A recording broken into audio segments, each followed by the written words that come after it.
feared through Killarney. Now I'm back to hitching with a win. But if Mickey Flynn should ever find me, I'll throw me caution all behind me and square off on that son of a bitch again.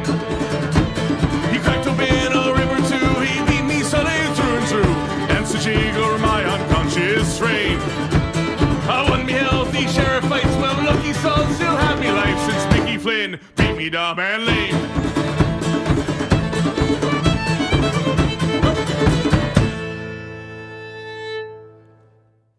What is up, everybody? Welcome to another episode of the Disciples of Ed right here on the Always Next Year podcast. I am your host, Rob.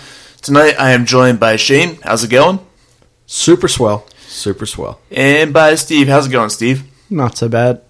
So the Flyers coming off a 4-1 win over the Carolina Hurricanes last night, and in the last three games since our last episode, a 4-3 shootout win over New Jersey, a 4-3 shootout loss versus Toronto, and then last night's win over Carolina. So the Flyers, their offense has been a consistent thing. They've been able to score some goals, but one of the key things right now is over the past two games, his past two starts, Carter Hart kind of rounding back into form a little bit and had a very nice game. Was named the third star of the game in the win last night over Carolina. So what are you guys' takes on Carter Hart and the way that he's bounced back over the past couple games? Steve, we'll start with you. I think we talked about it last week with Isaiah that we think that we thought that this would happen. Like he's going to get back into the elite goaltender that we think he is. I think I mentioned it and Isaiah agreed that he's got a new system in front of him and he's hopefully just now like adapting to it and he's going to play well. It's good to see that he is right now and following up on what we were saying to be true. Yeah, we alluded to the fact that the NHL didn't really have time to adjust to him last season because he was a rookie. He came in halfway through the season, and a lot of teams, they didn't play him twice. It was every team that he faced, it was the first time that they were facing him. So the teams that he's faced this season, they saw him last year, and it was really a matter of them adjusting to him, and now it's going to be a matter of him adjusting back to them. So, Shane, do you think that what we've seen over the past couple games is going to be sustainable for Carter Hart over the course of this season? Very nice. Sorry, I failed at opening a beer. Our professional alcoholic here couldn't open a beer. I think that this season in particular for Carter Hart is going to be one of kind of streakiness and some ups and some downs. I do think, and you guys did a really nice job with Isaiah last week too, and mentioning the fact that yes, he's got, not only a new system, but there's new integral pieces who are on the ice for nearly 20, sometimes over 20 minutes a night right in front of them. There's a lot to this marriage that's still kind of working itself out. I think that you're going to see a lot of kind of waves of really, really great, like we've saw last night. Honestly, they had no business from the start of that game being in it. He did what you need your goaltender to do. He stood on his head early on. And he's going to have nights like that. And he's going to have nights like he had up in Edmonton. Like, this shit's just going to happen. It's year two of a young netminder, and historically speaking, this is kind of a rough year for him. Yeah. I did not have the chance to watch the game last night. I was listening on the radio as I was driving around. I was listening to the high-pitched voice of Tim Saunders. I was just going to say it. Love Tim Saunders. Tim Saunders is awesome. But he alluded to on a number of facts throughout the game, or a number of occasions throughout the game, that Hart looked like he was much more square to the shooter and in much better position than he had been over the past few games. Right. A huge thing about Carter Hart is his positioning. Like, that's his MO, is being positioned right, and he just seemed back in that flow of it, so I would agree with that. Yeah, and the few highlights that I was able to watch, some of the nice saves that he made, they didn't need to be flashy because he's never going to be flashy if he's playing his game. Yeah, except for the one that he made against the Devils. Oh, that was disgusting. Yeah, he's still going to make those disgusting saves that he probably shouldn't make, but when he's on his game, he's almost boring. Yeah, well, it's all going to be a routine because when he's on his game, he plays the position so well. He's always square to the shooter when he's on his game. He's always in the right position that he needs to be in. And, you have goalies, I think John Sebastian Jaguar was one guy who a lot of analysts made an example of because he looked great making amazing saves, but he was always out of position, which is why he needed to make them. Right. You have goalies like that who look great, but they're really not because fundamentally they're not sound.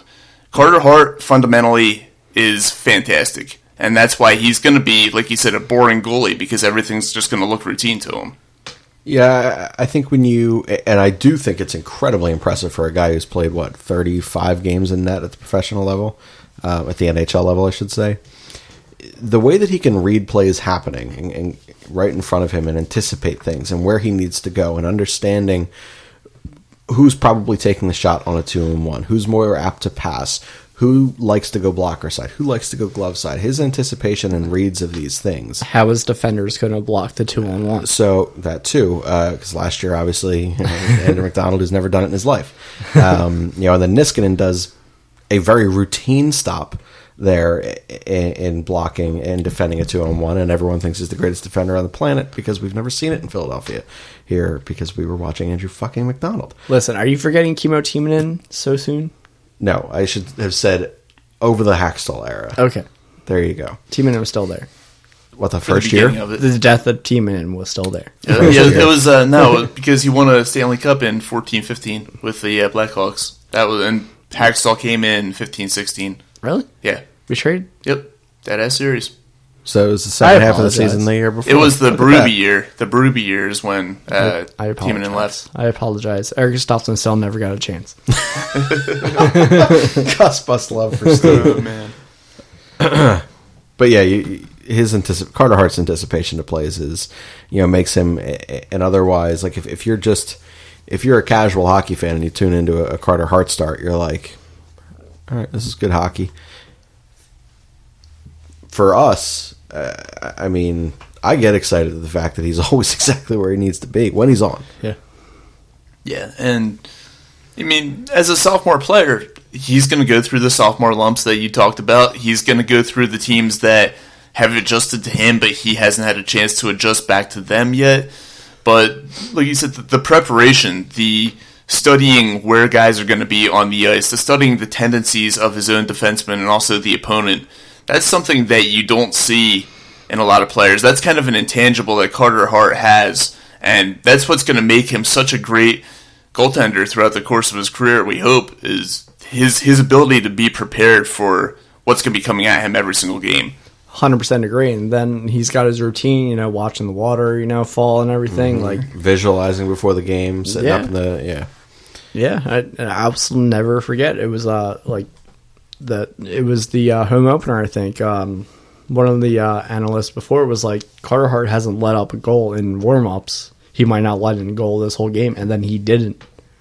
Which, to me, is crazy. As I was a soccer player, if I had a shitty warm-up, like a shitty pregame, I knew I was going to have a good game. And it was vice versa. If I had a good warm-up, I knew it was going to be shit during the game. That's bizarre. That's pretty bizarre. I was always a feel guy. I was like, man, if I was feeling right in warm-ups for anything, Yeah, no. I carried that right over. That's how I felt, and didn't carry over. So, I was Man. like, all right, I'm hitting these upper 90s right now. I'm getting all these top corner goals. All right, I'm going to do well. And then I would just stumble on my feet. Just be Jeff Carter high and wide the whole game. Pretty much. And then I would try to pass it and just go right into the defender. I'm like, oh, fuck, everything sucks. But if I was missing every shot, like in the warm-ups and everything, if I stumbled on my feet during the fucking laps, I was like, okay, this is going to be a terrible game. And then I'll have a great game.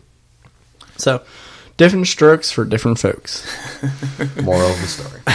Oh, man. So, transitioning from one young star to another one. I talked about Carter Hart. Now we're going to talk about Joel Farabee, who had I guess you would call it the put-away goal, the insurance goal for the Flyers that put him up 3-1 last night. What a great goal. Yeah, a spectacular job of staying with the puck and able to turn around and fire it into the net.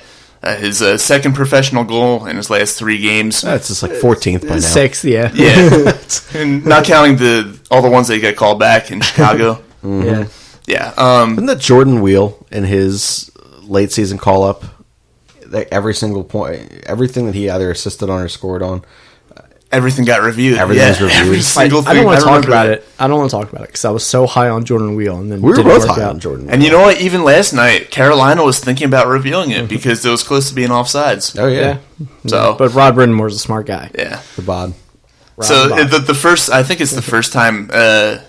I don't know if the first assist that he had was reviewed or not. I think it might have been, but Everything was. yeah, but yeah, getting first line minutes and certainly looking very deserving. He looked like he completely belonged out there with the first line. Oh, yeah. A lot of times you'll have these young players, these rookies will go out there and they'll be put in the first line and they look like they don't belong there. Joel Farabee, he went out there and he almost looked like a seasoned veteran.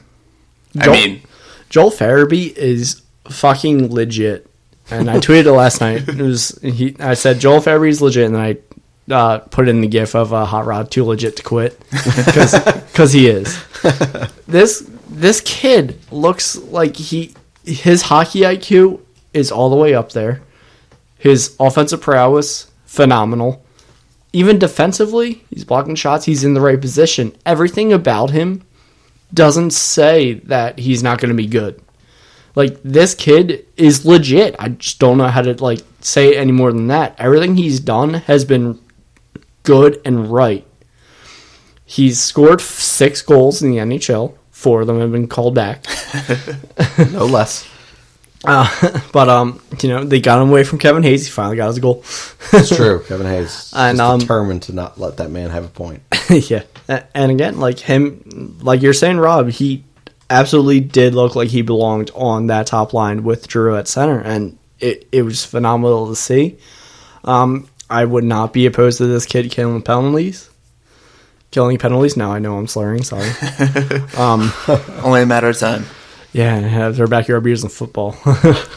Yeah, but I'm not opposed to him killing penalties.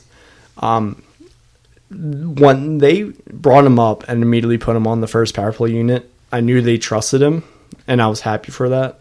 And he is showing that he deserves that trust. You keep him out there. You let him, even JVR is looking better now, on that line. I'm not. Yeah, I was just gonna say, what's up? Yeah, I was thinking, you were good. They changed the lines, right? No, they have changed a handful of times. In the It last was just 2 weeks. Voracek and Farabee. But one of the things that's most encouraging for me about watching Joel Farabee out there is so often, we see, last year when Carter Hart gets called up, you kind of looked for anything to kind of spark something in your locker room, spark something for your defensive unit or your forwards group or whatever. Alain Vigneault, it's no secret he's been less than impressed so far with Jake Voracek, with Claude Giroux, saying he needs more from JVR, who's got 743 shot attempts on the year so far. Something absurd. Give or take. Right around that. I don't think we're exaggerating at all. I think He's got the lowest shooting percentage in the NHL. in history. Yep. And at a certain point, you need something new there that can sit there and kind of spark and reignite some energy. Find a different source of creativity and a different source of playmaking, and Joel Farabee provides that. And put him with Claude Giroux. He's fantastic. Put him with Kevin Hayes. Never going to score a point that counts, but he's fantastic. You can put this kid anywhere in the lineup right now, and I think that no matter where he's at, you're going to find production from that line, and it's such a testament to his professionalism. Obviously, super disappointed not starting the year up at the big club. Didn't take long before he got up here, and he's making damn sure that he's not going back down anytime soon, if at all. I don't think this he kid's is.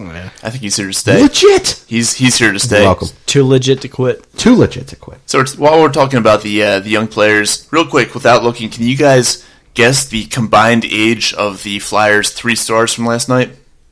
26. The Combined age, jackass. Yeah, 26. Flip it around. 62. Yeah.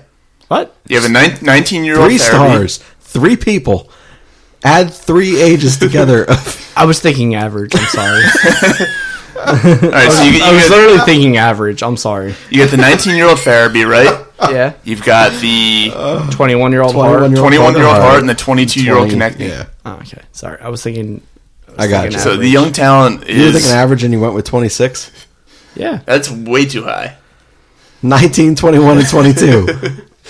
I know, but I didn't really know who the stars were until you guys lambasted me on how I was completely wrong. I'm sorry. Hey, I'm just making a point. The Flyers are loaded with young talent right here. Yeah, And there's still one guy who's not up with the big club right now, but I have a feeling he will be at some point this season, Morgan Frost. And going into tonight, Morgan Frost with a 7-game point streak for Lehigh Valley. In that time he's got 4 goals and 5 assists. I think it's the way the team's playing right now. I don't think he's going to get called up immediately, but I do think that he's going to eventually get the call. I would say it's probably going to happen before the new year. What do you guys think about the potential of him coming up? Eventually, he's going to replace Twarinski on being called up. Like, eventually, Twarinski's going to be sent down. I like Carson Twarinski, but I just think Morgan Frost adds so much more to your team. Then you have your 13 and I don't think 12 he can come forward. up until Lawton's here, back. Like, it makes no sense having him on a 4th line. It makes no sense having him on a 3rd line at a certain point. Really? You have Raffle on your 3rd line right now. Like I said, where are they going to put him right now? Do you think they're going to put him right in that 3rd line in front of who? And then who's going where?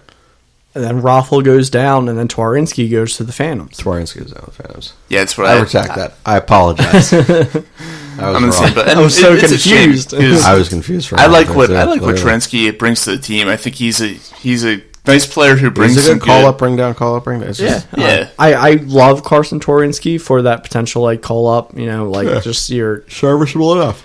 serviceable to be your usual like go to guy in case there's an injury. He can fill in on the 4th line. I just don't see him anything more than that in the NHL. And the Flyers have a couple guys who could kind of fill that role. They got Chris Stewart who can kind of do that. Got Twarinski who can do it. They got Bunneman who can do it. But yeah, I think they're done with Bunneman, and also he just got hurt. Did he? Yeah, 2 nights ago, 3 nights ago now. I missed that. Yeah, but at the same time, like, Pretty sure it was his ACL. can we not? I'm just saying. Fuck off. Look, man, I'm My, right my there knee with you. hurts now just thinking about it. so I don't does even, mine. I didn't see it. Every day. But Stewart, I'm okay with dealing with him as like a 13th forward, and every now and then he's dressed as the 12th over Tyler Pitlick, but I prefer Tyler Pitlick in the lineup because I just think he brings more to like a penalty killing level and So everything. a nice accidental assist last night. Yeah, he'll get those. What was it? The ugly backhand chip out to center ice by Myers that deflected off of Pitlick and went to Giroux for the breakaway. Yeah, I think I 2 do. greatest assists of all time. Oh yeah. Every assist for a clutch or a goal is the greatest assist. Oh yeah, 'Tis true. yeah. But Morgan Frost, I think they're going to keep him in the Phantoms. He's going to continue to dominate that league, and then eventually, like, they'll bring him up, they'll drop Raffle down, Thank you for spelling it. and then he'll come in, and we hope that he does just as well as Joel Fabry has, but it's not a guarantee right now. Yeah, I see Frost being up before the new year, and I see it happening exactly as you're painting it, with Raffle going down and then Twarinski being sent down to the Phantoms. But I think that just the amount of success that he's having at Lehigh Valley right now, it's too much to overlook. I agree. I mean, you have a highly talented prospect who's tearing it up in the AHL. He's not going to stay there forever. I agree, and especially right now in this situation we're in, with Lawton being out long term and Patrick with his concussion, quote unquote, migraine disorder, I think you should be calling him up now. He's killing it in the AHL. You call him up now. Raffle, who is having a hell of a season. I love Michael Raffle. Shame. But Shane's tired. He is tired of constantly defending Michael Raffle. It's true. It's exhausting. The man is know. the perfect Swiss Army knife of a hockey player. Exactly, and I'm right here with you. I 'Cause think I was the man yarning would right play before defense if you asked him to, and I think he'd do it effectively. you. Can we not bring Sammy Kapanen into this? It's the next Sammy Kapanen. He's not as good. I love Michael Raffle, but not as much as I love Sammy Kapanen. You don't love any hockey player as much as you love Sammy Kapanen. Sergei Fedorov is one guy. Sergei Fedorov? I appreciated the shit of that guy as a hockey Yeah, how player. could you not? Yeah. And he also played defense.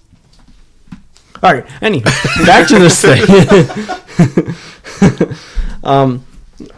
Michael Ruffalo has played a hell of a season for this team. He literally broke his fucking ankle on a block shot, came back the next day, and he is going the full Ian LePerriere route of just blocking all these shots. Everything. Yes, and I appreciate all of it, but it also scares me because, like, looking at the roster, like, if they're on a road trip, then Chris Stewart has to come in, and I'm like, oh, I'd rather Michael Ruffalo, block a shot with his face and then come back at 30% health than Chris Stewart play a game. Yeah, I'm not a Chris Stewart guy. I don't mind him as a 13th forward, 14th forward, but we're stuck with him as a 12-13 guy. Right now. Now. He is what he is. He's Chris Stewart. Yeah. He's nothing more, he's nothing less. Yeah. And I will say, he's just a guy. Yeah, and I will say this. He's a guy. I hate it. Sam Garcetti, fuck you. Always bringing up, it was the game against Toronto Saturday. It was like, the Flyers are in the shootout. They would put Chris Stewart in there if he was dressed. Okay, go fuck yourself. Like, this is a game that, like, should have been won in regulation, and if not, you have other amply talented players. Yeah. To do this in the shootout. The problem with the Flyers in the shootout is that, like, they're not making moves besides Giroux and Yeah, there is like no creativity. I don't get it. The Coots goal, and even the Coots goal, like what? Yeah, it was Forsberg. What's up? Yeah, with no like half the reach, like it just looked strange. It got over. I think it just got under the blade of the skate there on the poke. It did. It really did. Yeah. I watched it like 200 times. Don't get me wrong, I'm still impressed because he's not like he's not the silkiest of guys out there, but he can be. He gets the job done. Yeah, but yeah, I again going back to like this original point, Morgan Frost should be called up, Tornsky down, move Raffle back down to the fourth line, and have Frost just have his way with the NHL with Hayes and Voracek. So you don't think Hayes is going to take points away from Morgan Frost too? No, I think he likes him better. All right, so the Flyers. One thing I want to talk about is the play of the special teams in comparison to the play at even strength. And we all know the Flyers have been excellent on special teams this year. The power play has been great. They converted once again last night, 1 for 3. Penalty kill has been great, killing off all 3 Carolina power play attempts. They've been great on special teams. They haven't been as good at even strength. I looked at it. They're a +6. They're a +1 overall in goal differential. They're a +6 on special teams, and they're a -5 at even strength. Do you think, and Shane, we'll start with you this time, do you think that this is a trend that will continue throughout the season, or do you think that the Flyers can pick up their play at even strength? I think that in learning new forward systems, new defensive systems, I think that it's kind of just a process right now. He's kind of flipped the lines around a few times. I think it's a feel-out thing. I do not think it's going to stay this way the whole season. I will say that it does seem like for special team usage that it's basically the 5-on-5 lines going out there. I mean, it doesn't make sense to me that they're doing that much worse. Trying to formulate sentences right now while I'm exhausted. Not functional. On the 5-on-5 even strength. I would say the biggest reason that it's happening right now is the defense overall is not great. Yeah. Not having a smooth year right now. Which is weird because they're excellent on the penalty kill. Yes, and I think that's an ode to Brian Elliott having kind of a renaissance of the beginning of a season at 34 years old or wherever the fuck how old he is. He looks like he's 60. Yeah, It's funny. He looks even older in person, trust me. Yeah. The John LeClaire look-alike, but Yeah. plus 30 years. Skin of your face. But To be fair to LeClaire, though, he looked like 30 years older because he is an alcoholic. yeah, aren't we all? Hey, you got that going for you, just me. Steve. But that stat you brought up, can you bring it up one more time though? They were, the special teams versus even strength? Yeah. They were a +6 on special teams, which includes power play and shorthanded goals, Yeah. and then power play and shorthanded goals allowed. And then they're a -5 at even strength. Okay. Yeah, so Justin Braun has looked kind of decent with the eye test, but also like he's been on the ice for like 20 goals against. He was a bad acquisition, and for as much as I was okay with watching him like earlier on in the season, I'm starting to realize this guy's just no speed. He is. I would rather have Radko Gudas. I love Radko Gudas. I would much rather have Radko Gudas. But Justin Braun he's been on the goal on the ice for like at least 17 goals against. I know that was a stat I've read like at least 3 days ago. But he's just a guy. It's like, I don't know. I'm happy he's with Ghost to like hopefully solidify the defense. And Ghost has looked better these past couple games. But on that, Ghost has looked like a straight dumpster tire fire this season. And it's not even that like Ghost has been doing anything different. It's just the things he tries to do has just gone against us, which sucks. Yeah, and we're going to talk about Ghost in a little bit because I forgot to add into the notes, ask DoE, but someone did ask a question regarding Ghost, so we'll talk about that a little bit later on. All right, I'll hold my feelings on that until then. But, Mike Yeo is good assistant coach. He's a really good, I would say he's a great assistant coach because he runs a good penalty kill. Power kill? Power kill. I just said kill. That sounds like something in a video game. A power kill. All right. Mike Yeo runs a good penalty kill. He's running the defense, and I think he's not doing it too bad of a job. It's just a matter of getting the personnel to line up. And then getting the system to work well in front of Carter Hart with this new system. Other than that, it's just I love how we play 5v5. Everything looks like smoother, quick passes, quick transition. We didn't see this with Hextall. All three of us would be watching the playoffs, and we'd see like how do these teams, they're just all making these like quick passes. Everything looks like fluid and skillful, but we're doing it now. Even when we lose and we kind of look bad, we're still making these. Well, and also they also look a lot better on the forecheck and the backcheck. That's one thing that I've noticed that's a definite over the Hackstall era. Yeah. They're more aggressive with it, and they're also a lot more successful with it. One of the big things during the Hackstall era is they're always getting beaten on that, which is one of the reasons why they're such a stagnant team. Shane, you look like you had a point you wanted to make. Yeah, I will say, now that I'm slightly more awake for whatever reason. It's all the water you're drinking. It's definitely all the water. You probably have to take a piss and it's keeping you awake. That is a little true. But no, they have been kind of victimized just by some weird and strange puck bounces. And I mean, go back to the Edmonton game. They were dominating that game for... until 50 some odd shots in that game. It was absurd. Now they weren't all of great quality, but like they were controlling the time of possession. It was just like Steve said. Everything was so crisp about what they were doing, and then that just one poor play. And I think was it Braun? I'm pretty sure it was Braun against on the McDavid. Conor McDavid. Yeah. So you get that it's not one. Like he's never play. played him before. Never. It's not like you've been playing him 6 times a year or whatever it is. 4 times a year. It's a shame we didn't have Brandon Manning to trip up McDavid and send him flying into the boards. Fuck Brandon Manning. He scored against us like last week because it's Brandon Manning. It's going to happen every fucking year now. But like that, it's shit like that where an avoidable kind of play in that one thing, and it just kind of sends you on a spiral, and it doesn't make fucking sense. But victimized by that kind of luck is another reason why you can sit there and say, look, if you keep continuing to kind of control the time of possession, look crisp, look smooth out there, and look fluid, like you're probably in a good way. And I don't expect that trend of a negative goal against thing there to hold.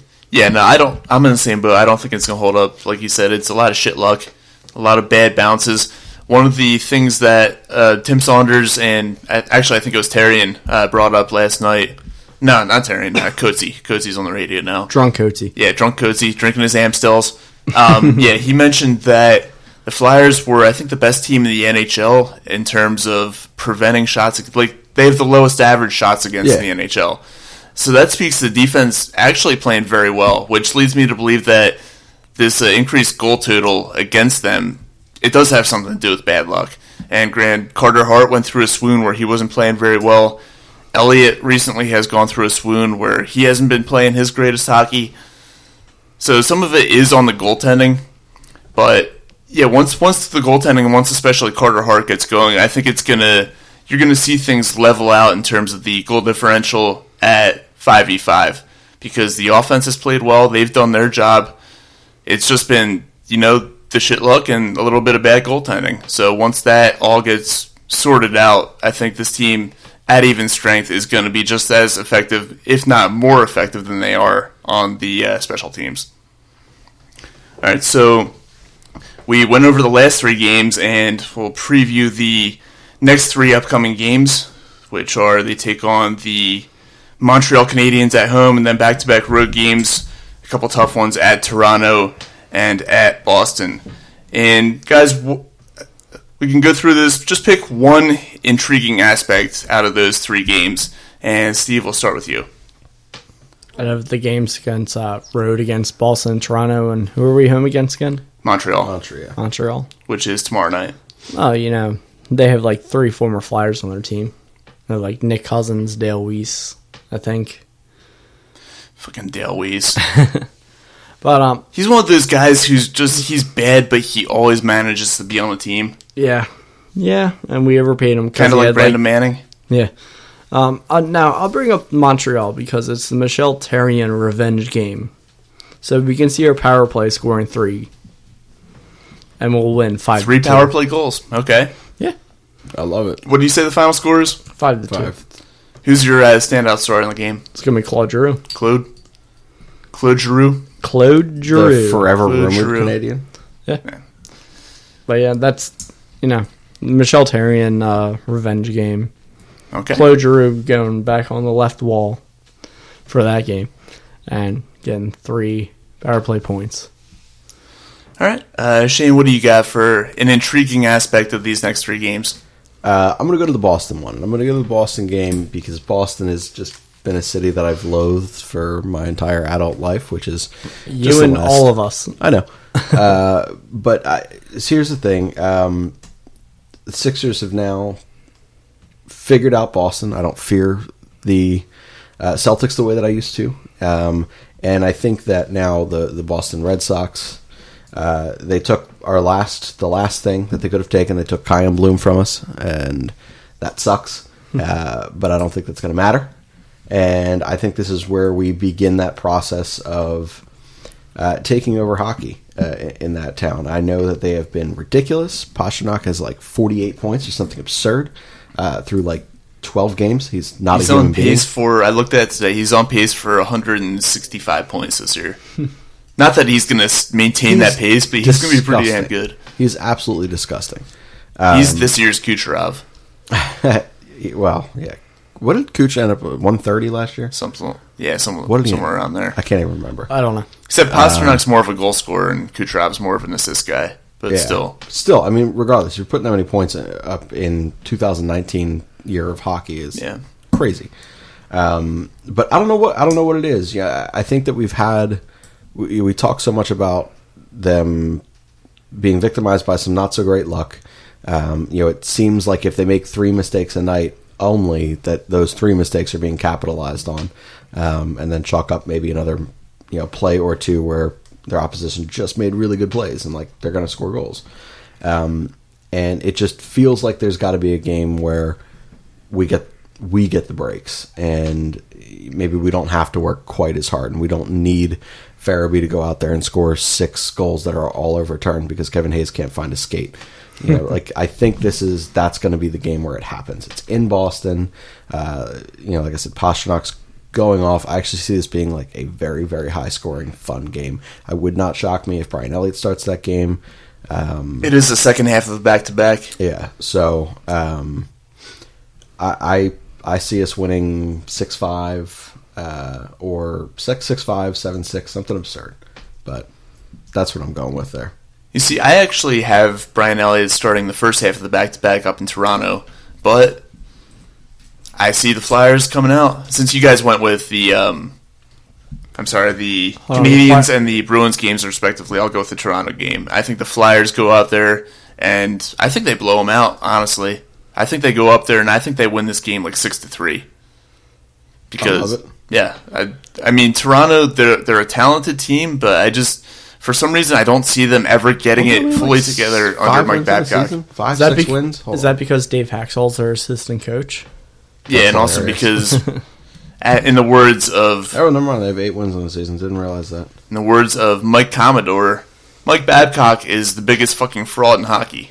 Yeah. Have you guys paid any attention to that, by the way? Mike Commodore and his beef with Babcock on Twitter? Not 100%, but I do love seeing, like, trade deadline day. And Mike Commodore's like, pack your shit.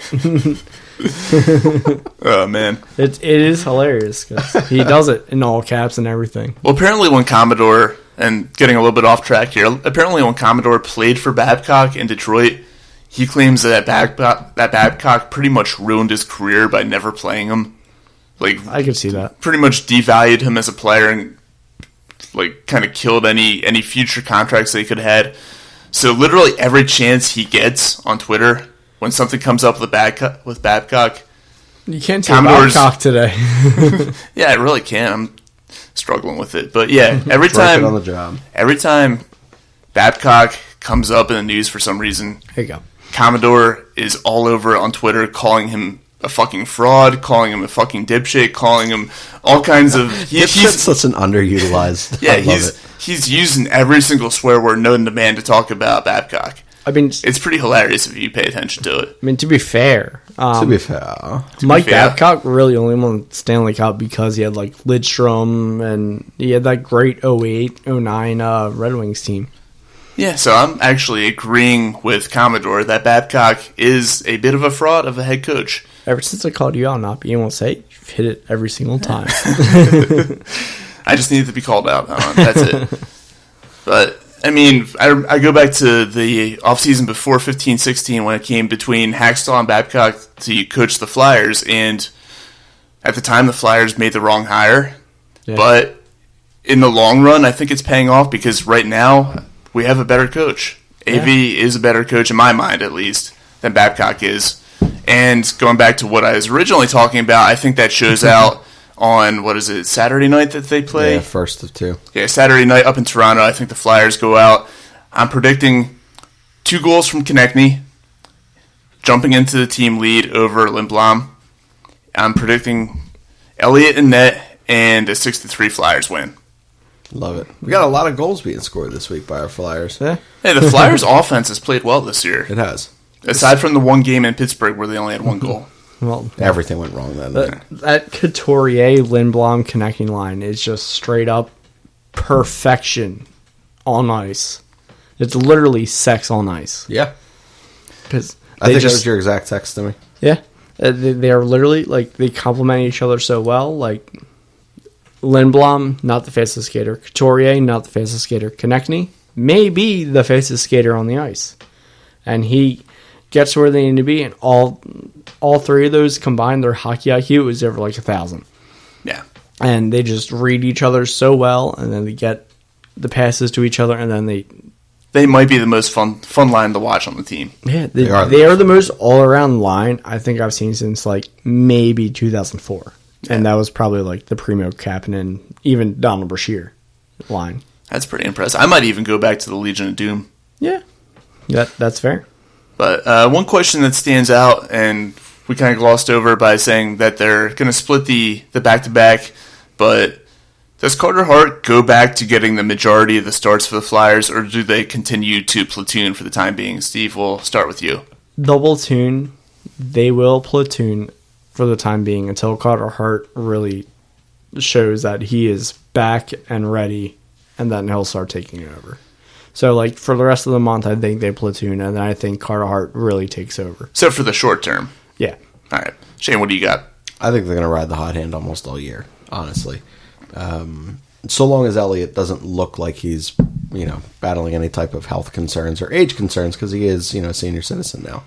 But yeah, I think that they're going to ride the hot hand. I think that that's what they've done early on, and I think it's what they're going to continue to do, knowing that second years are very difficult for goaltenders. So I feel like in efforts to, I don't want to say like coddle Carter Hart and his confidence levels, I think that when he's going right, they're going to keep throwing him out there, probably not on back-to-backs, but keep throwing him out there.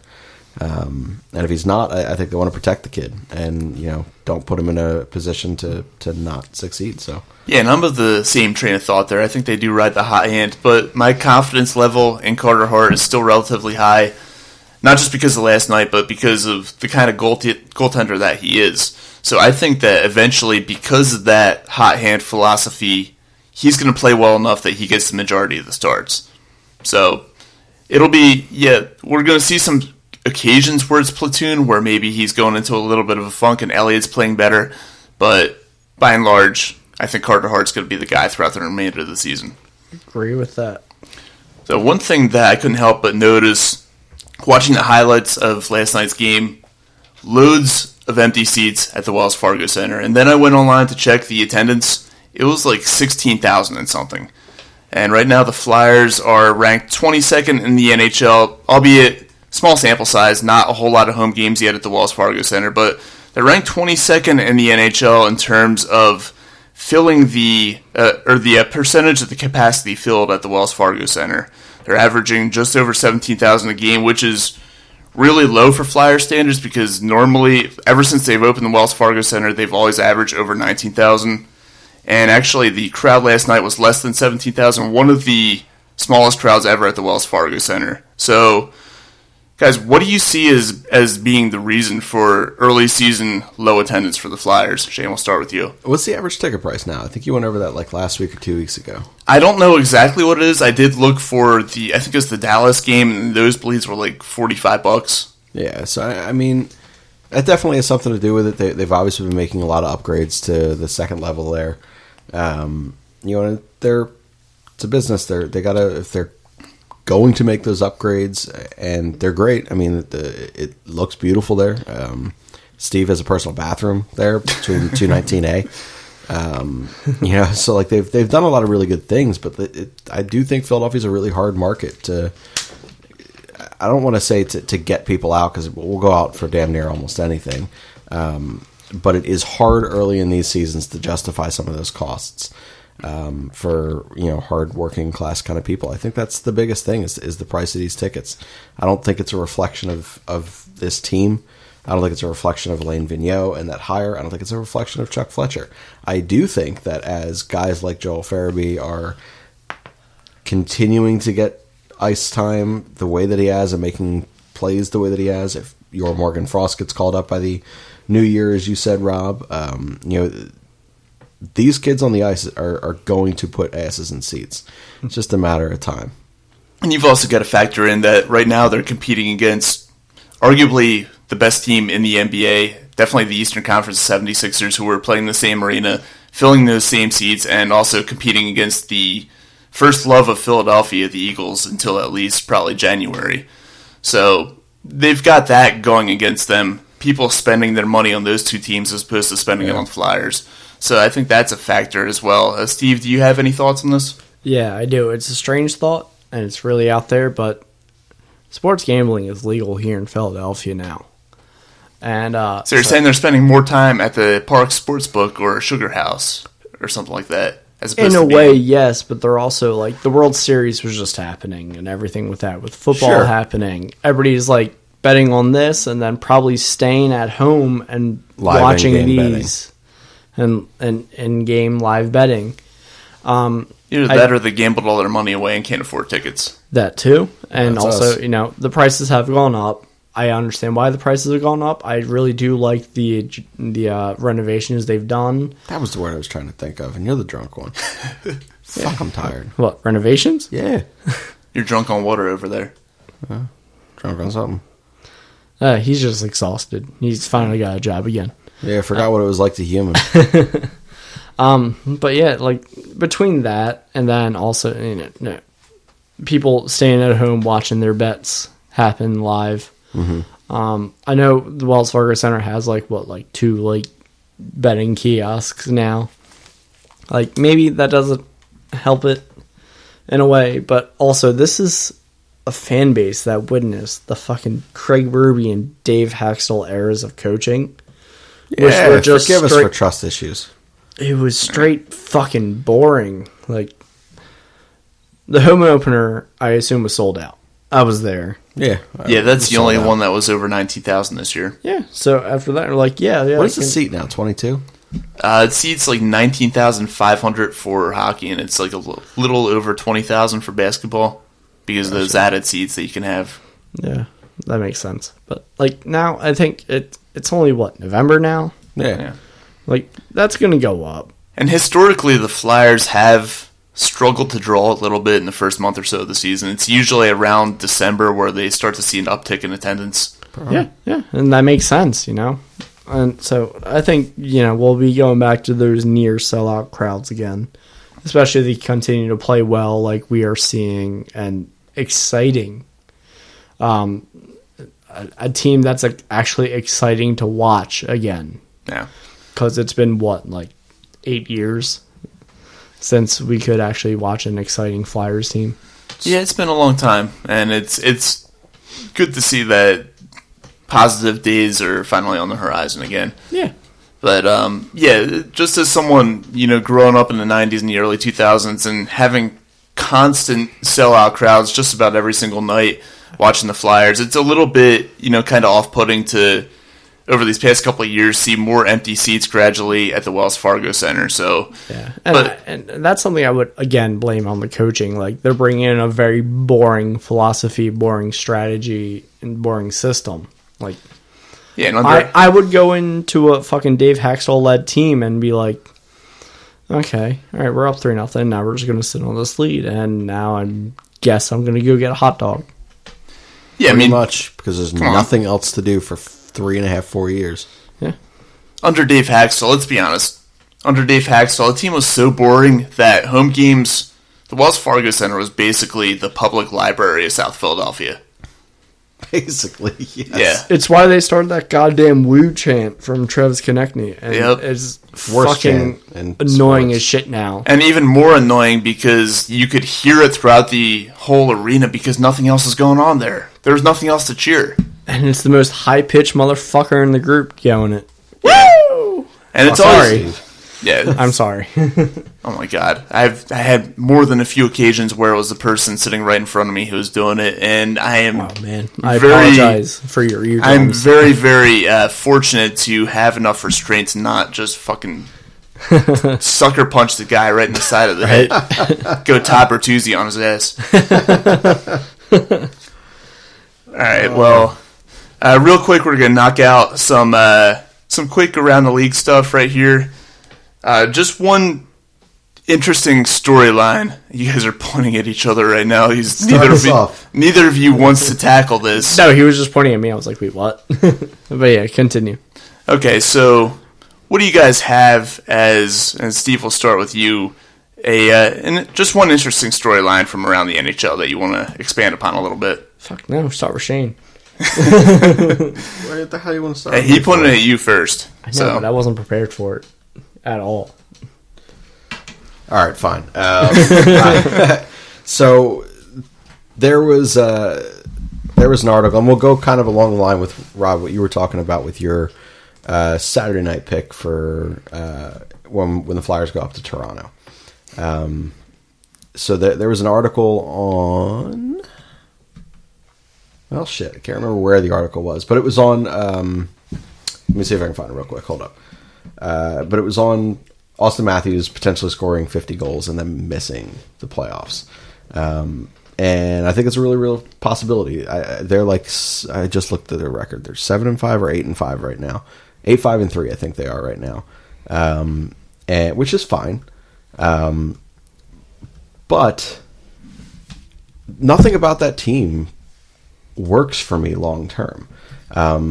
They have talent. It's mainly top end talent. They have to make at least 2 or 3 different moves to kind of make it all make sense, and they don't have the assets to do so.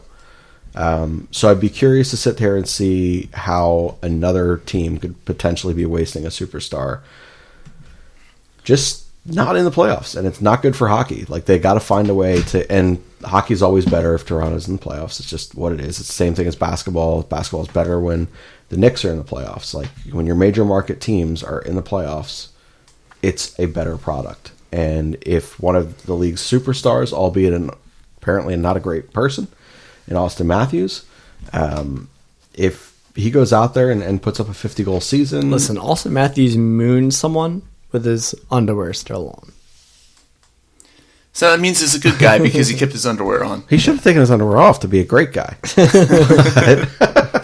But that to me is something that's going to be interesting to follow. Like, as much as I hate certain teams, as much as I dislike certain players, all sports are better when major market teams of that sport are participating in the playoffs and participating at a high level. It's just what it is. And, it would suck to sit there and see a young superstar not in the playoffs. Well, and it wouldn't just be him in Toronto. It would be all those young, talented players that they have there because they're going to be cap fucked in a few years, and they're already cap fucked right now. Yeah, and they don't have much room to grow around those guys. They have a lot of young talent there, but it's going to be hard to do much with it because of the fact that they don't have any room to add complementary players that are necessary to compete in the Eastern Conference and contend for the Stanley Cup. So it is Austin Matthews, but it's also Mitch Marner. It's also all the other guys that they have up there. I mean, they got John Tavares, Jan. Yeah, I forgot about John Tavares. It's kind of embarrassing. Is their new captain? They got Kasperi Kapanen. Yeah. So they made such a fucking big deal out of that captaincy thing. Did you guys watch that YouTube video? No, that was Vancouver. Was it? Yeah, with Bo Horvat. Really? There was another one? I fucking hate these YouTube videos about naming your captain. These fucking Canadian teams and their stupid captain drama. Come on. It was just dumb. Meanwhile, everybody hates Claude Giroux for being the captain. I'm looking at you, Rob. Yeah, I do. Yeah, it does really drive. I laughed out loud at your episode with Isaiah last week where you're like, can I change my rage room? Fuck. Because, I was angry at that too. Oh, man. But yeah, Toronto, they had this 3-minute delay before they let him skate out as the C for their home opener this year when everyone knew he was the fucking captain. Why are we dramatizing this? This is dumb as hell. It's certainly not going to be Austin Matthews after his butt incident. Cheeks. All right, Steve, do you have a story? Do you want me to go ahead with mine? No, I'm going to just, fuck, I forgot the word. I'm going to continue on my idea that Bruce Boudreau is going to be the first coach being fired because the Wild suck. All right, how soon does it happen? I'm going to say it happens right after the new year. Right after? Right after it? Yeah, Put it in the takes page. All right, yeah, I'll add it. All right. I mean, that was right around the same time that Hackstall got fired last season, right after New Year. Yeah. So I think it happens then. They fuck up right before the new year, and they're like, all right, we got to make this change. Bill Guerin's like, I've won cups. This guy has never. See, people in the hockey industry are very gentlemanly, so they're not going to ruin a guy's holidays. They're not going to ruin his Christmas and his New Year's by firing him right before it. Yeah. So they'll wait until afterwards. Unless you're the Florida Panthers, where you make Gerard Gallant take a fucking Uber home. Which is fucking stupid because he's doing an amazing job out in Vegas with what he's had out there. Yes, I agree. All right, so my story, I forget where the article came from, but there's a reported, I guess, uptick in the usage of cocaine and Molly amongst NHL players. I read that, yeah. I saw that. So, I don't know how much truth there is to that, or if they're... What else is there to do? I don't know. Zach Ronaldo has made a living of being a hockey player that's high on fucking cocaine. Yeah. Oh, yeah. And then I'm probably wrong, but at the same time, he plays like he's fucking high on cocaine. Because he doesn't do anything like they attribute to the game. He just goes out there, skates as fast as he can, and checks anybody he can. Yep. I mean, hey, Mike Richards played his way out of the league by doing that shit. He won cups, and he was a fantastic leader when he was here. Yeah, and then he started doing cocaine out in L.A. and a whole bunch of other shit. He was taking fucking opioids. Is that what it was? Mm-hmm. Yeah. Okay, well, who was it on? Was it Jared Stoll? Jared Stoll, yeah. Yeah, who had Jared Stoll got cocaine. caught with the cocaine. Yeah. Mike Richards was a goddamn good hockey player. I will fucking defend this guy forever. I mean, I will too. I loved him when he was a Flyer. I still love him when he was not a Flyer. Yeah, Yeah, but what do you guys think about this report? Do you think it's bogus? Do you think there's anything to it, or do you think? Of course, I think there's shit to it. Yeah. Dude, there's been too many, like, Evgeny Kuznetsov. Kuznetsov, yeah. He was calling, Joel Laterra, he was selling it. Running a fucking cocaine empire while he's playing for the Flyers. Yeah, and he wasn't even good at hockey Still at the a great time. fantasy name. But yeah, I understand that these players do this because there's no suspension or anything for it. So I understand, like, they go out, they have a couple drinks, and they snort some cocaine. I enjoy the cocaine. I understand why a hockey player would as well. Like, if I'm about to go out there with fucking knives all night on my feet, I'm gonna fucking snort some cocaine and fucking do whatever the fuck I can on the ice. So that's why, like, I hate Zach Ronaldo, but I appreciate what he does, and I'm just happy he's not a Flyer anymore. Also, another kind of tie-in. If you ever go to a Flyers game, you notice that all they play during pregame warm-ups is EDM. Yeah. And what's the most popular drug at an EDM show? Molly. Exactly. So there you go. Yeah, I can see it now. I've never done the Molly, but I can see it. All right, so we're going to now transition into our Ask Disciples of Ed. I picked 3 questions all we got here. First question, and Shane, we'll start with you. What is your favorite hockey movie? Favorite hockey movie? Yes. Ooh. Slapshot. Damn, you stole mine. All I right. mean, is there a different one? There's- Like if someone else's favorite hockey movie is something else, they're wrong. What? Like, they're going to throw Mighty Ducks in there? There's also Miracle. hated Mighty Ducks. Miracle's fine. It's just so Hollywooded up that it pisses me off. I guess, but I do appreciate what they did with it. Yeah. The Mighty Ducks, they are rebooting it apparently. today. Yeah, and I'm probably not going to watch it because I didn't like the first. What? I didn't dislike them. They're just not the best hockey movie out there. What? Flying V, man. Fuck I you all. I wasn't a fan. I'm going with the Mighty Ducks now. You're going with the just Mighty to- Ducks? Just All to counteract Which you one? guys. Which one? Yeah. There's like 14 of them in there. The first one. District 5. All right, Emilio Estevez, I see what you're doing. That was the thing. It was like, I saw it on Twitter before we were doing this. It was like, they're rebooting this. And I was like, and then the third response was like, if Emilio Estevez is not the coach, then this is not worth it. Coach Bombay. All right, so I'm actually going to go with Goon. Goon was actually Goon's a fine. really phenomenal movie. Yeah, Goon was a great movie. Yeah. All Good right, question. I'm high on painkillers. Probably one of the best scenes from the movie. All right, so our second question, another rather generic one, and enjoy the generic ones now because the third one's going to be a little bit more elaborate. But Steve, we'll start with you this time. Who is your least favorite Philadelphia Flyer of all time? Did I not just mention it? Zach Ronaldo. All right, Shane. Hold on. Shane, you can think about this. Zach Ronaldo was a piece of shit person and player. He's probably a very good person, but still, he was a piece of shit player. He should have never been on the team in the NHL at all. They called him up in that Flyers Sabre series with Peter Laviolette. I was at his first game. They literally called him up just to, like, cause a ruckus. That's stupid. The guy, he scored like 4 goals in his NHL career. And I saw 2 of them in person. And the other 2, if they were for the Flyers, the other 2 were against the Flyers. Yeah. That man, his goals were at least like deflected, or there was like 6 people in front of the goalie. The guy has no hockey acumen besides just skating fast and checking someone. Well, the one goal that I saw him score was up on Long Island, and Evgeny Nabokov was about 7 feet out of the net, and it was already a 6-0 lead for the Flyers at that point. And the other one was against the Red Wings, and the Flyers were up like 6-1 or something like that. I am willing to go out on a limb and say Riley Cote was a better hockey player than Zach Ronaldo. Hey, they both knocked out a guy with 1 punch. Yeah, and also Riley Cote was a shit hockey player. Riley Cote Great guy. He He scored scored literally one career, goal. Yeah, one goal. career goal.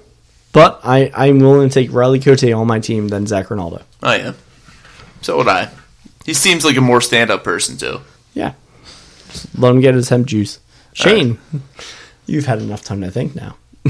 Yeah, what was the question? Who's your least favorite Philadelphia Flyer of all time? Right, sorry. So I'm taking a surprise one here, and I'm only taking this because I don't know that I've ever been more pissed off at a Flyer. But Braden Shen. I fucking hated Braden Shen. Everyone loved him. So the two Shen brothers, Girl, that's what you're going to go with? I didn't like Luke Shen, but I tolerated that. I fucking hated Braden Shen because people thought that he was incredible. He's fucking not. He's the streakiest player in fucking hockey. They're like, oh, but you quote this guy's just anything at the end of the year. He's got like near 30 goals. He's got 28 of them came in like 3.5 games. Yeah, last season, didn't he have like 20 goals in the first month and a half of the He season? always starts the season on fucking fire. And then all of a sudden the rest of the year happens and he's a dog shit hockey player. What pissed me off the most, like I was already biased from the start, it's because Mike Richards was traded for him. That's fair. This is the next Mike Richards. No, it's fuck not. he's not. Absolutely not. He can't even play Can't center. he's garbage. Just hard pass. So I don't know that another hockey player ever pissed me off, but I think it was more so the way that the fan base loved the guy for no fucking reason. Just shows you how uneducated Philadelphia Flyers fans happen to be half the time. I agree. Yeah, I can agree with that. Who's yours, Rob? My least favorite Philadelphia Flyer of all time, Christopher Stieg. Fuck that guy. Really? Why? Just didn't like him. I hated that trade. That ruined our fucking run that year. And that's part of the reason why. But at the same time, I still appreciate that dude as a fucking player. Even as a Flyer, I appreciated him. But the trade should have never happened. We traded, a fucking first rounder and like a third rounder for him? First, third. I don't know. We eventually traded him for what ended up being Gossespierre, which is something I like. But at the same time, we didn't need to trade for him. We were fine. But Holmgren wanted to rekindle his trade deadline magic for Vinny Prospal in 2008, which is the best trade deadline acquisition I think we ever made, even though we didn't do much with it. But the whole team, it was like Richards, Carter, and I think even Gagne were like, we don't need to add anybody. We're fine. We're going to get this going. And they were, and then they traded for Versteeg and kind of you just didn't do shit here. Where's your fit? It just ruined the chemistry. Paper-wise, the fit was there, but it just didn't translate to the ice, which will happen, but it just seemed like it ruined the morale of the team, and it really fucked it up, which it was a very tender morale. Yeah. All right, so our third and final question here is, I just began listening to your show, and I loved hearing the different perspectives you guys have on the team. I'm just curious if you guys think it's time to pull the trigger on a ghost trade and ship him out of here. Personally, I loved him a couple years ago, but he's done nothing but regress over the last couple seasons. And Steve, we'll start with you this time. I still love Shane Gostisbehere. I think based off these last 2-3 games, I think he's finally getting accustomed to this new system. I would not trade him, but I just see the max potential with him, which is have him run that first power play unit with Giroux on the left wall so they can hit each other for the one-timers. Run the first power play unit with his slap shot. He has not really done much of any slap shots really this year. Have you guys noticed that? Yeah, that's one thing. It's hardly anything this year. Yeah. It's strange. He has been doing so much of he finally did his nifty spin move to get away from a defender while he's trying to exit the zone. I always appreciate it. Sometimes it doesn't work. 90% of the time it does though. But it just seems like these small passes he's trying to do, it's not working out. I'm still not ready to give up on him. Give me one more month. One more month? Kind of a prove it month is what you're saying? Yeah. All right.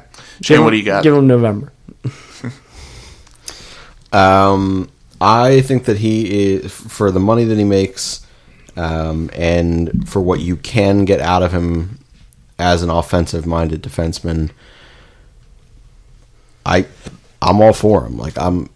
I'm as frustrated by him as everyone else in Philadelphia at times.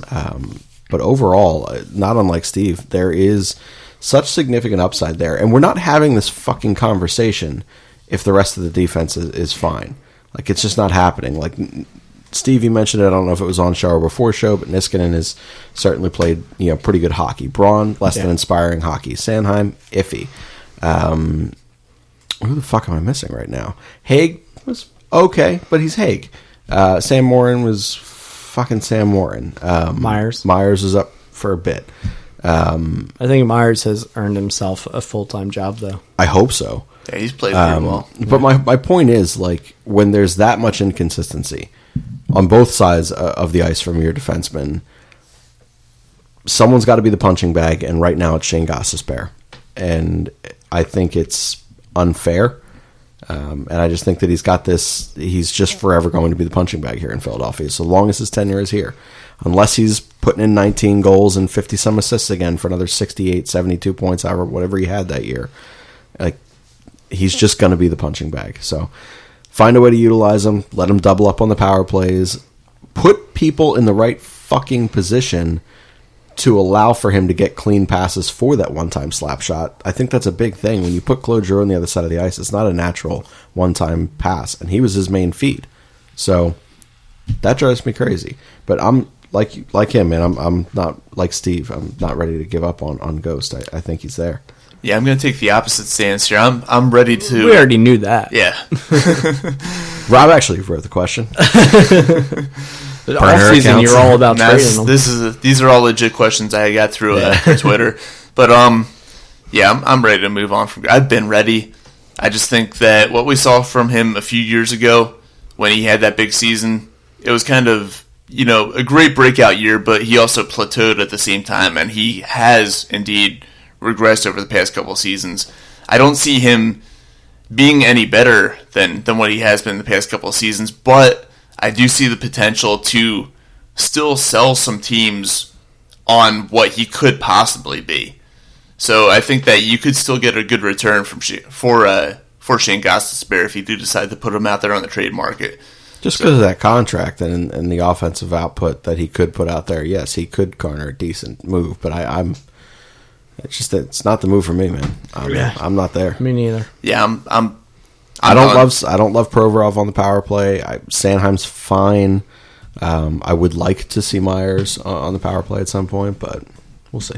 Yeah, we will see. I do dig Niskanen in the G spot on that second unit. That's fun. Which again is just keeping that Couturier line together. It's all it is. It's just that Couturier line with Niskanen over there. All right. So to answer the question, you two want to keep Ghost? Yeah. Steve, you more on a temporary prove-it basis? I am. I think he'll get his shit together. It seems like he is past couple games, but at the same time, he's got the right coaching staff for it. They're going to find a way to maximize. I don't trust Michel Therrien with him at all. I trust both him and I trust them both with him. I don't for Gostisbehere, I don't think it's going to make a huge difference. I'm just not sold on what he's going to be as a hockey player, but I think that there still is trade value out there for him. I think it'll be worthwhile for the Flyers to at least do their due diligence and see if they could get something of good value in return, which I think they would be able to. And if that opportunity presents itself, I think the Flyers, quite frankly, need to pull the trigger there. So with that being wrapped up, we'll move on to our final intersegment bit, the Rage Room. Guys, Shane, we'll start off with you. What's pissed you off in the last week? So Rob, I deliver food like you do sometimes now. So for part-time stuff, since new current full-time position pays nothing. Fuck you. We do okay. You will do better. I will. But anyway, I got sent to this is back-to-back orders that I had to go to. And I wanted to stab both humans. First order I get sent to, it's on a main road or right off a main road, which is fine. Got two little yappy-ass dogs. I get to the door. She goes, and on the receipt thing it says, go to the back door. I said, fine. So I go to the back door. She wanted me to go to the fucking front door. So she was annoyed. She was freaking out and yelling at me through the door. She said, go to the front door. I said, fine. So I went to the front door. The daughter, which I assume is the daughter, the first woman, quite old. Second woman, slightly less old. But still old. But still a little up there. She's like, you're supposed to go to the back door. I said to the person on the receipt, go to the back door. I'm like, I'm not walking around again. Open the damn door. So she opens the door. The two yappy-ass dogs that couldn't stop barking come running out, run into the main road. Wow. And they're just sitting there. Jesus I'm like, Christ. For fuck's sake, man. Like, I know it's 8:30 at night right now, but fuck. Like, go get your dogs. And this woman's just standing there. I don't have shoes on. Can you? And I was like, absolutely not. Like, the hell is wrong with you? Go get your dogs. I'm a good person. I ushered the dogs back to the safety. I received a $0 tip. That woman can eat my whole ass. I hate that bitch. I was so pissed off. She was like, you didn't go to the right door. That was a real inconvenience for me. You almost got my dogs hit. I said, what? So that woman can die. Then I had to go to a school for people who were doing construction work there, right? Again, it's like 8:45 at night now at this point. The doors, conveniently enough, are numbered. So this guy goes, yeah, I'm at the junior high. I said, all right, great. Well, middle school, they call it. I said, all right. So I go. I'm on my way. Now I call because there's literally 39 doors and entrances at this fucking school. The guy goes, yeah, I'm in the back. Awesome. There's 16 doors in the back of the fucking building. So I parked my truck out back. I said, all right, man, you come out whatever door you're at. Tell me what number you're at, and I'll drive over to you there. Doesn't answer his phone the second time. Jesus. Then he calls me. I answer. I said, all right, where are you at? And he goes, I'm out the back. I said, I'm out fucking back. Like, all right, man, just stay where you're at. Just stay outside.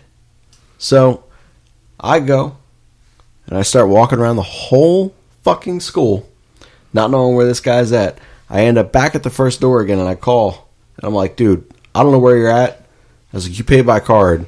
I'm just leaving this outside. I'm not going to keep... I'm walking around the school for 20 minutes right now. He's like, man, I'm outside door 18. I was like, that was the first fucking door I went to. Is that where you were the first time? He's like, yeah. Jesus. Are you Christ. out of your damn mind? Now, this guy was a good person because he realized that he was in the wrong, so he tipped me $20. So I There you made go. up for the dumbass who made me get dogs out the road. But still, I don't know how you did what you did for as long as you did. Yeah, I Some somehow people are survived 3 pieces years of doing it, and the I dog can shit. totally relate to the frustrations that you're going through right now. Not a fan, man. Trust me, you'll probably want to fucking hang yourself within another month. Thanks for that. Yeah. Stevie, you want to deliver food? No. I get so much food delivered to me, but I'm very kind about it. you're a good Steve, human. what's your reason for visiting the Rage Room this week? I'm just going to apologize. I just farted, and you guys are all going to smell it right now. Ah, shit, that's going to be my reason now, damn it. Me, I don't know. I met with my ex, did that thing, and yeah. Yeah, I feel really shitty about myself, and Rob is smelling it now. Not quite. I'm just preparing for the potential of smelling it in the near couple seconds. Yeah, no. I met with my ex, and it was a very calm, nice, like, coffee thing, I guess. But no, I feel really shitty about myself. So my rage room is me. I hate myself. I hate myself. That's it. That's all I got. Hate myself, Steve, what man, I've I done love with you. my life, and everything. So Oh, man. if I could just, just turn that shit on me, yeah, I don't know. Yeah, so, like I said, go be a food delivery driver. No, I'll just headbutt someone. Headbutt someone. Here's your $60 order. Let's see the receipt. Yeah, they just open their freaking front door to accept their food, and instead they get a fucking headbutt right to the face and Would be trip to brilliant. the No, hospital. I would wait until the signing. I'm sure a good person. Yeah, that's right. Wait until they sign over with they sign the little piece of paper with their tip on it. Or better yet, they sign it like over like the 3 pizzas, and you're like, oh, cool, no tip, okay, and you just drop it. Yeah. Have you thought about that? Make sure you hit them hard enough that they their wallet falls and you can grab their credit cards and shit. Well, that's just No, awful. I work at a bank, so no. Oh, Easily man. So, canceled. what is True. your rage room, Rob? My rage room, aside from the fact that Steve just farted, which I still do not smell yet, so I'm not that mad about it. Well, there you go. My rage room, and Shane, I know you interacted with my Twitter post about this, but on fucking Friday, which was a perfectly good day outside, by the way, I was set to take the train down to Philadelphia, do some that fucked photography me stuff too. down there, and because there were a couple, little branches or whatever down on the tracks, SEPTA fucking canceled service from Doylestown. And That's apparently they mine, too. did from Ormond too, because it affected you as well. Yeah. All because of a few fucking branches down on the tracks. Like, literally, if you go out, SEPTA, you need to be able to, after a storm, send some guys out at like 4 o'clock in the morning before the trains start running, clear those branches off. It should take no more than a few minutes. And there should be no impeding upon the train service because of that. That's bullshit. I mean, I know it was a big storm the night before, but it doesn't take long to remove branches. Let's be real. Just send your people out a little bit early. Get them out there so that the people who need to use your trains to get down to the beautiful city of Philadelphia can do that without having their fucking day ruined. Yeah, I was less than pleased. Yeah, fuck you, I was SEPTA. so pissed off. And you know what? I'll give SEPTA a little bit of credit. Normally, they're pretty damn good about being on time and shit like that. But just to have something little like that completely affect their service, fuck you, SEPTA. Alright, so that is my Rage Room moment of the week. You guys got any final thoughts before we wrap up here? I got nothing on anything other than the fact that I am very, very excited to be correct about my Boston prediction. So, Yeah, looking forward to that. Steve? All I got is this. Shane is so fucking tired, and I know he has never smoked weed in his life, I look like it right now. but he looks like he has smoked a fucking fat blunt. Yeah, His eyes are all like fucking low and everything.